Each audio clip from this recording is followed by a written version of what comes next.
people will ask me, Alan, do over-the-counter or store-bought weed controls work very well? And the answer is, yes, of course they do. Otherwise, they wouldn't sell them. And I'm going to prove to you that they work. So this is the simplest way to get started. Now, I live here in Florida. This is St. Augustine grass, but you're going to have Roundup for Lawns branded for your grass type anywhere in the country. I promise you that you are. And by the way, this is not sponsored. I actually really want nothing to do with this brand, but the truth of the matter is this product works. This is called an RTU, ready to use, meaning it comes all pre-mixed. You don't have to do any mixing or anything like that. You just spray it, and when this bottle is done, you throw it away. Now, our target today is going to be this Dayflower. Now, Dayflower is a scourge across Florida, and you can see it's viney. It vines around. Look at these vines, and it just really runs. Look at that root system. So it can really take over. The other thing is its broad leaves really do compete with the St. Augustine in a negative way. So we got to get it out of here. So you can see I've got a few patches that have come in here, and I'm going to go ahead and use this RTU over-the-counter store-bought weed control and show you just how good it works.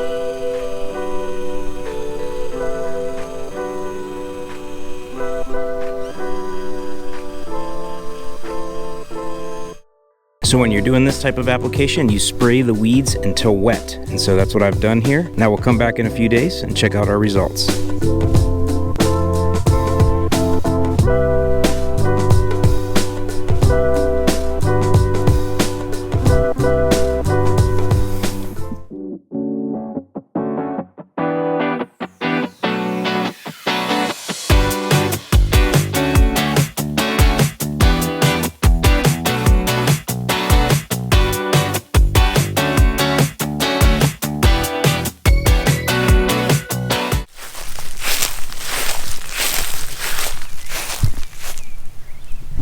Okay, so here we are 8 days after the application. The previous pictures I just showed you, those were at 5 days, and that was before it was mowed. So you could see them already starting to yellow out. Then it was mowed, and now here we are at 8 days after the application. And you're gonna see there is a little bit of turf injury in here, but not too much. And when I say turf injury, I mainly mean it just stunted the growth. And this is Palmetto St. Augustine. You can see the rest of the lawn has grown a couple of inches since the mow, and it's not grown at all in here.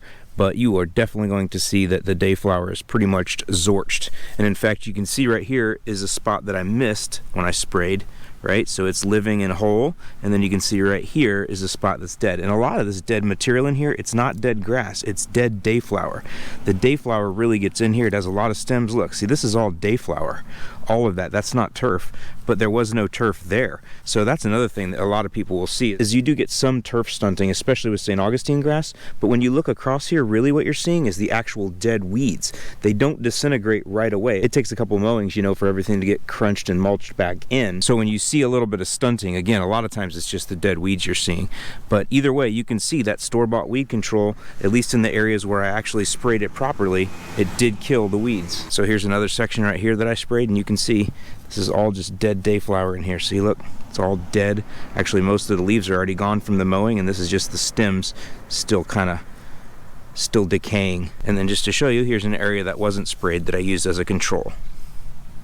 Okay, so these are supposed to be quick tips, so let's go ahead and get this one done quick. So the first thing here in wrapping this up is to let you know that yes, I've just proven to you that actually store-bought weed controls do work in killing weeds. Now, I've actually only targeted one single weed here, and that's Dayflower, and shown that it's worked, but this weed control doesn't work on everything, and that's really the point. When you hear somebody say over-the-counter weed controls don't work, what they're really saying is they don't work on everything, but they do work on some things. For example, the weed control I was using here in this video does not work very well on this weed here, which is called Kalinga. It's a sedge, so anything that would work on nut sedge would work on this, but the particular weed control I used does not work on this weed. And so the first thing I want you to understand is that no matter what weed control you're using, as long as it's labeled for your grass type, the most important thing you can do is make a proper application and follow the application directions. That means understanding things like the temperature restrictions on the weed control. Most of them are labeled to not be applied in temperatures over 85 degrees because that can bring residual harm to your turf grass. Other restrictions you might look for are mowing restrictions either before or after the application, or watering restrictions before or after the application.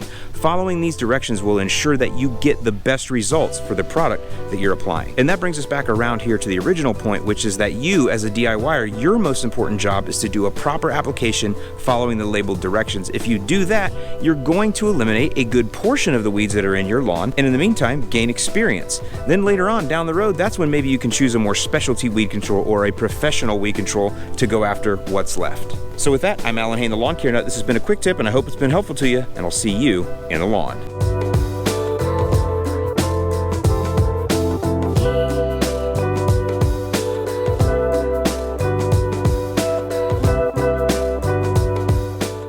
Hey, so how you all doing? I hope the audio will be okay on this. I don't have the puffy dead cat out here, but as you can probably tell from your facial hair recognition skills, it's somewhat later now. That video you just watched was filmed a while ago, and in fact it's been 1 month now since I did that weed control spray. So let me show you the results 1 month later on Dayflower, and then we'll talk about some more Florida specific weeds that I'm seeing popping up here in November, and some strategies we might start to look at to take care of those going forward. Hey, there's that beautiful sunshine. I promised my friends up in the Midwest.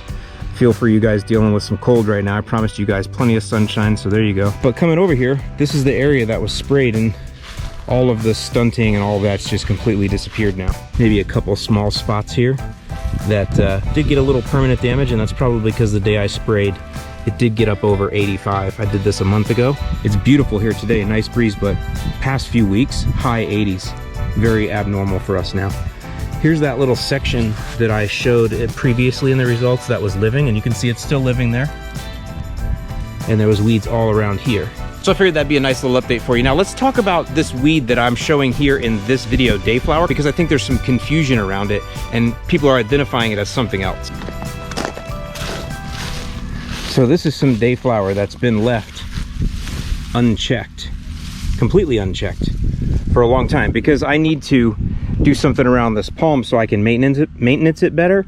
But what happens is I end up getting lazy and the Dayflower takes advantage of me, so that's a whole nother thing. So you can identify Dayflower by this kind of reddish purple stem for sure, but the way that most people identify, or at least the way I do, is by these purple flowers. The thing is that right now it's at the end of its flowering stage, and that's one of the things that I think is happening, is you're not seeing these purple flowers, and so that's why you might be thinking it's Florida Pusley, which is what a lot of people think this is. So because it's not flowering like it was, and probably in a lot of places it's even starting to fade now with the cooler temperatures that have come in, you guys are thinking actually that it's Florida Pusley, or what some people will call Florida snow. The thing is, it's a little bit early for Florida snow right now, especially because we've had a pretty wet October leading here into November. Florida snow is not flowering yet. I would give that another month or so before we really start seeing that taken off. But I did find some in the common area, and I can compare the Florida snow, the way it looks right now, compared to the Dayflower.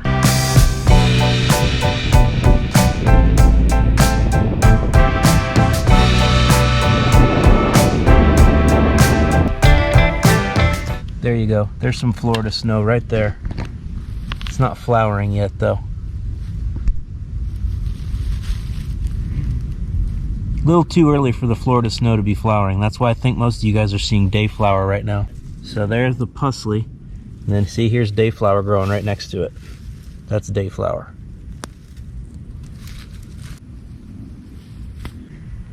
So there you go. You got Dayflower on the left and Pusley on the right. See the veins on the leaves? That's the big difference. By the way, that's not me shaking.